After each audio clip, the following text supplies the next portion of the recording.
ಸಚಿವ ಮಧು ಬಂಗಾರಪ್ಪ ವಿರುದ್ಧ ಈ ಶಿವಮೊಗ್ಗ ಬಂಡಾಯ ಅಭ್ಯರ್ಥಿ ಕೆಎಸ್ ಈಶ್ವರಪ್ಪ ಕಿಡಿಕಾರಿದ್ದಾರೆ. ಜೊತೆಗೆ ಕಾಂಗ್ರೆಸ್ ಅಭ್ಯರ್ಥಿ ಗೀತಾ ಶಿವರಾಜ್ ಕುಮಾರ್ ಹಾಗೂ ಅವರ ಪತಿ ಚಿತ್ರನಟ ಶಿವರಾಜ್ ಕುಮಾರ್ಗೆ ಪರೋಕ್ಷವಾಗಿ ಈಶ್ವರಪ್ಪ ಟಾಂಗ್ ಕೊಟ್ಟಿದ್ದಾರೆ.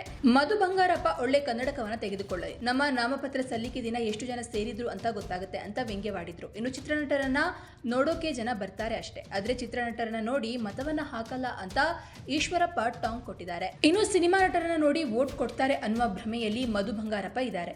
ಚಿತ್ರನಟರನ್ನ ನೋಡೋಕೆ ಜನ ಬರ್ತಾರೆ, ಆದ್ರೆ ಚಿತ್ರನಟರನ್ನ ನೋಡಿ ಮತವನ್ನ ಹಾಕಲ್ಲ ಅಂತ ವ್ಯಂಗ್ಯವಾಡಿದ್ದಾರೆ. ಇನ್ನು ಯಡಿಯೂರಪ್ಪನವರೇ ರಾಘವೇಂದ್ರ ಗೆಲ್ಲಿಸಲು ಗೀತಾ ಶಿವರಾಜ್ ಕುಮಾರ್ ಅವರನ್ನ ಹಾಕಿಸಿಕೊಂಡು ಬಂದಿದ್ದಾರೆ ಅಂತ ಈಶ್ವರಪ್ಪ ಆರೋಪಿಸಿದ್ರು. ಸಿದ್ದರಾಮಯ್ಯನವರ ಮೊನ್ನೆಯ ಹೇಳಿಕೆ ತುಂಬಾ ನೋವನ್ನ ಕೊಟ್ಟಿದೆ. ಮುಸ್ಲಿಮರಿಗೆ ಸೌಲಭ್ಯ ಕೊಡಲು ಹಿಂದೆ ಜರಿಯಲ್ಲ ಅಂತ ಹೇಳಿದ್ದಾರೆ. ನೇಹಾ ಹಿರೇಮಠ್ ಹತ್ಯೆಯಾದಾಗ ತುಂಬಾ ಹಗುರವಾದ ಹೇಳಿಕೆಯನ್ನು ಸಿಎಂ ಕೊಟ್ಟರು. ಪ್ರತಿಭಟನೆ ನಡೆದ ನಂತರ ಸಿಎಂ ಸಿಐಡಿ ತನಿಖೆ ಕೊಟ್ಟರು. ಸಿಐಡಿ ರಾಜ್ಯ ಸರ್ಕಾರದ ಅಧೀನದಲ್ಲಿ ಬರುತ್ತೆ. ಸಿಎಂ ಹೇಳಿದ ಮೇಲೆ ಸಿಐಡಿ ವರದಿ ಏನು ಅಂತ ಕೊಡುತ್ತೆ. ಸಿಐಡಿ ಕೈಲಿ ಇದಾಗಲ್ಲ, ಸಿಬಿಐಗೆ ಈ ಪ್ರಕರಣ ಕೊಡಬೇಕು ಅಂತ ಈಶ್ವರಪ್ಪ ಆಗ್ರಹಿಸಿದರು.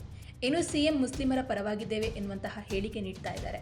ತುಷ್ಟೀಕರಣ ಮಾಡೋದನ್ನ ಕಾಂಗ್ರೆಸ್ ಸರ್ಕಾರ ಬಿಡಬೇಕು ಅಂತ ಈಶ್ವರಪ್ಪ ಆಗ್ರಹಿಸಿದರು. ಇನ್ನು ರಾಘವೇಂದ್ರ ಸೋಲ್ತೇನೆ ಅಂತ ದಾರಿ ತಪ್ಪಿಸುವ ಕೆಲಸವನ್ನ ಮಾಡ್ತಾ ಇದ್ದಾರೆ. ನಮ್ಮ ಬಳಿ ಇರುವಂತಹ ನಾಯಕರನ್ನ ಸೆಳೆಯುವ ಪ್ರಯತ್ನವನ್ನ ಮಾಡ್ತಾ ಇದ್ದಾರೆ.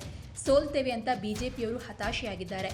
ಯಡಿಯೂರಪ್ಪ ಸಿದ್ದರಾಮಯ್ಯನವರಿಂದ ಸುಳ್ಳು ಹೇಳೋದನ್ನ ಕಲ್ತಿರ್ಬೇಕು ಅಂತ ಈಶ್ವರಪ್ಪ ಟೀಕಿಸಿದ್ರು. ನಾನು ಶಿವಮೊಗ್ಗ ಲೋಕಸಭಾ ಕ್ಷೇತ್ರವನ್ನ ಬಿಟ್ಟು ಬೇರೆ ಕಡೆ ತಲೆ ಹಾಕಿಲ್ಲ, ನೀವೇ ಈಶ್ವರಪ್ಪ ಅಂತ ಮತ ಹಾಕಿ ಅಂತ ಜನರಿಗೆ ಹೇಳಿದ್ದೇನೆ. ನಿರೀಕ್ಷೆ ಮೀರಿ ಜನ ನಮ್ಮ ಸಭೆಗೆ ಬರ್ತಾ ಇದ್ದಾರೆ. ನಿರೀಕ್ಷೆ ಮೀರಿ ಜನ ಬೆಂಬಲ ಸಿಗ್ತಾ ಇದೆ. ಬಿಜೆಪಿ ಹಾಗೆ ಕಾಂಗ್ರೆಸ್ ಮುಖಂಡರು ನನ್ನ ಜೊತೆಗೆ ಬರ್ತಾ ಇದ್ದಾರೆ.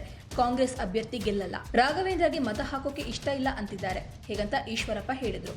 ಆದ್ರೆ ಏನಾಗುತ್ತೆ, ಈಶ್ವರಪ್ಪ ಅವರು ಈ ಎಲೆಕ್ಷನ್ ಅಲ್ಲಿ ಗೆಲ್ತಾರಾ, ಸೋಲ್ತಾರಾ ಅಥವಾ ರಾಜಕೀಯ ಭವಿಷ್ಯ ಕೊನೆಯಾಗುತ್ತಾ, ಏನಾಗುತ್ತೆ ಅನ್ನೋದು ಜೂನ್ 4ಕ್ಕೆ ಗೊತ್ತಾಗುತ್ತೆ.